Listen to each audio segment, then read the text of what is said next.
What's up, boys? Coming at you with another Blue Meanie project update. Um,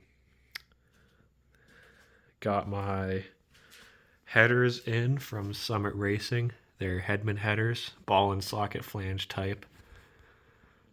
Far superior to the normal gasket type with the normal fixed 3-bolt flange. You don't have to deal with gaskets blowing out, and that's just super common, especially on shorty headers. Originally, I had gotten uh, Headman headers, fender well exit headers labeled for Jeeps with small block Chevy swaps. And the original idea was to have them, they come out from the engine, they go down. You pretty much have to remove the support rods and cut that flat piece out.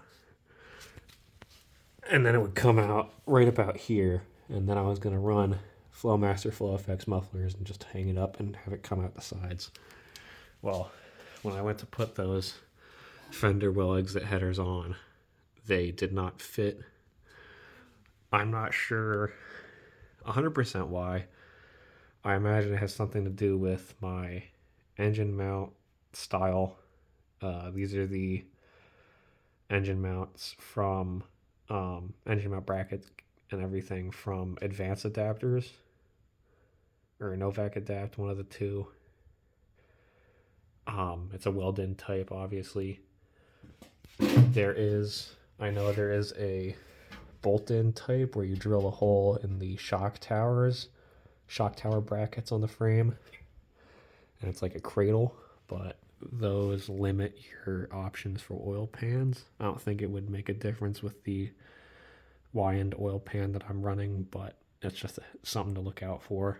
And those have the engine sitting up a little higher, and that would probably be what those Headman headers are for, because with these ones, you can see I have them bolted on the lower 2 bolt holes instead of the upper bolt hole. So I imagine if I had it bolted on the upper bolt hole, I might have been able to make it fit, but also that would have also led me to have to space up the transmission, and it would raise the center of gravity, which I'm really not looking to do, considering this thing's already, a Wrangler. Not entirely sure where I left off on my last video, but the engine's installed, cylinder heads are installed.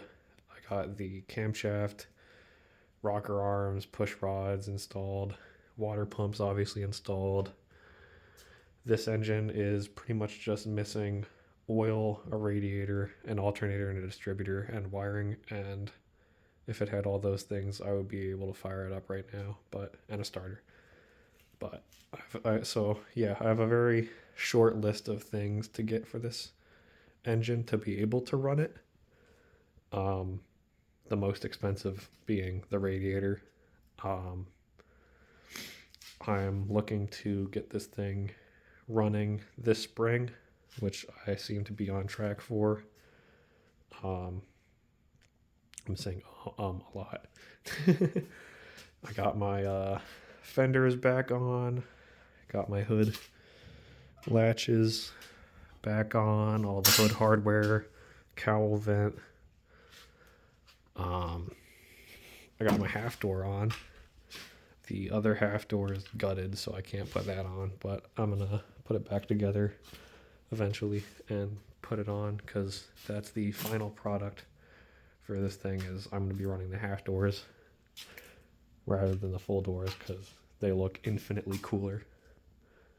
I'm looking at a set of Vision wheels. They're kind of like, it's the Vision wheels that are meant to look like weld drag lights, but they're not weld drag lights because weld drag lights are stupid expensive. I'm looking at getting 15 by 10s in the rear, because these are 15 by 7s and they sit almost completely outside the quarter panel, and I'm not looking I don't like that fitment.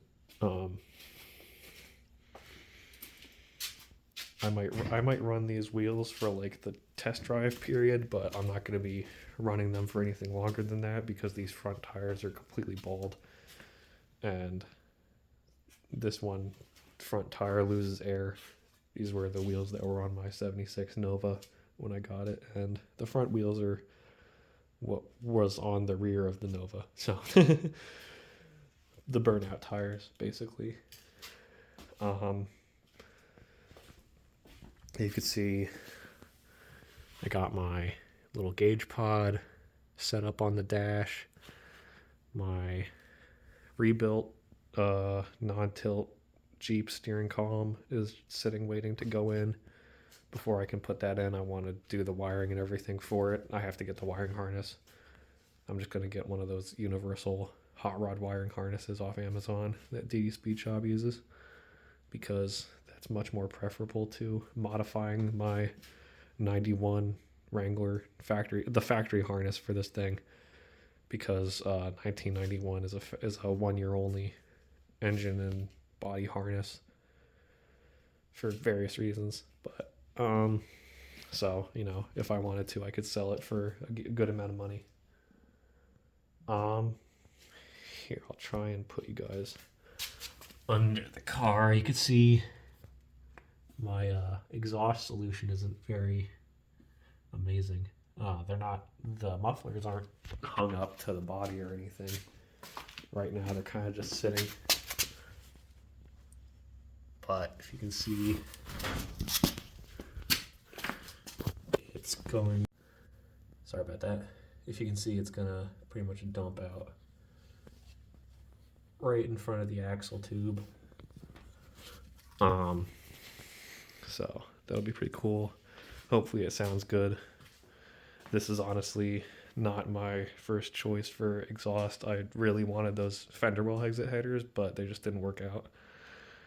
And I don't want to have to deal with spacing up the transmission and raising the engine and everything just to raise the center of gravity, and then that would raise issues with clearance between my air cleaner and the hood, which I'm not running that air cleaner, don't worry, but it would still cause interference no matter what.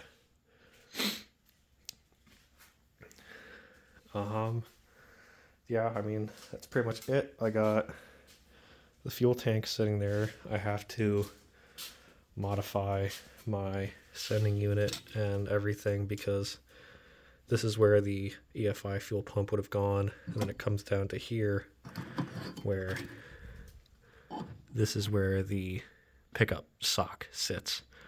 And I'm going to get a Summit Racing Cells, like universal socks with like an AN fitting on it.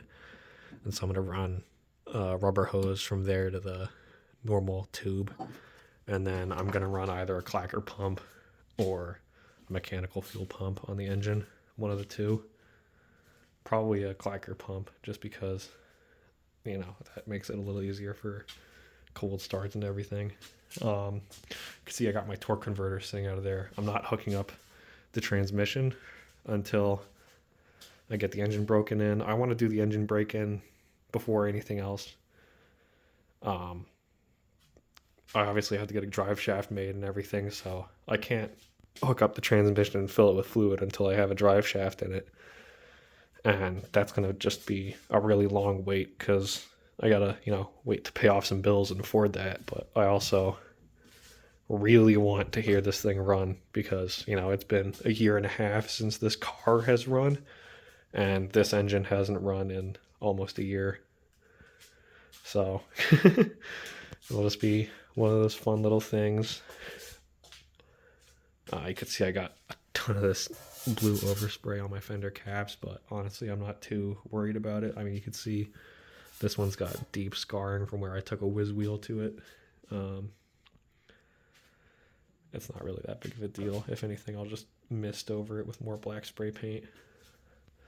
I got my Piece de Resistance, the Guinness bottle opener that was on the back of the car when I got it.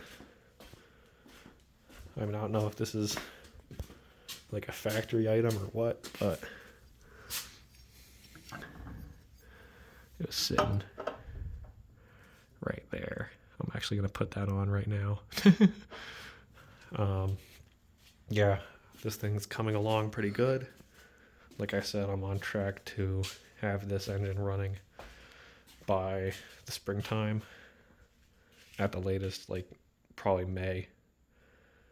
But I will keep you guys posted. I'll definitely post a video of the engine break-in. And yeah, I'll see you guys in the next one.